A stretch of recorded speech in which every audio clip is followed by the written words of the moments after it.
North American Bengali কনফারেন্সের আয়োজনে Filmfare অনুষ্ঠানে যোগ দিতে বর্তমানে মার্কিন মুলুকে রয়েছেন চঞ্চল চৌধুরী সহ টলিউডের এক ঝাঁক তারকা। তারা সবাই উঠেছেন শিকাগোর একটি 5 তারা হোটেলে, কিন্তু হঠাৎ তীব্র অ্যালার্মে ছড়িয়ে পড়ে আতঙ্ক। জানা যায় হোটেলের কোনো একটি রুমে আগুন লেগেছে। আমেরিকায় তখন ভোর 5:30। কেউ গভীর ঘুমে, কারো সবে ঘুম ভাঙবে। তাদের কারো অস্থায়ী ঠিকানা 5 তলায়, আবার কারো 6 তলায়। আগুন লাগার খবর পেয়ে জেগে উঠেছেন এতক্ষণে শ্রাবন্তী চট্টোপাধ্যায় থেকে চঞ্চল চৌধুরী। প্রাণ বাঁচানোর দৌড়ে সামিল সবাই। অধিকাংশ শিল্পী সিঁড়ি ভেঙে ছুটেছেন নিচতলায়।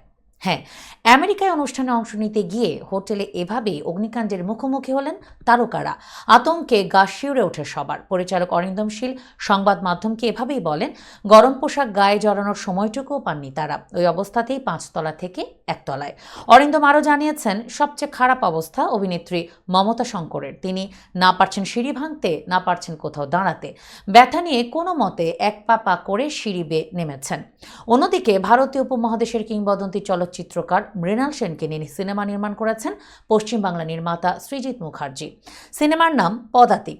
এই সিনেমায় মৃণাল সেনের চরিত্রে অভিনয় করেছেন চঞ্চল চৌধুরী। সিনেমাটি নিয়ে নর্থ আমেরিকান বেঙ্গলি কনফারেন্সে অংশ নিতে শিকাগো সফরে চঞ্চল চৌধুরী ও সৃজিত।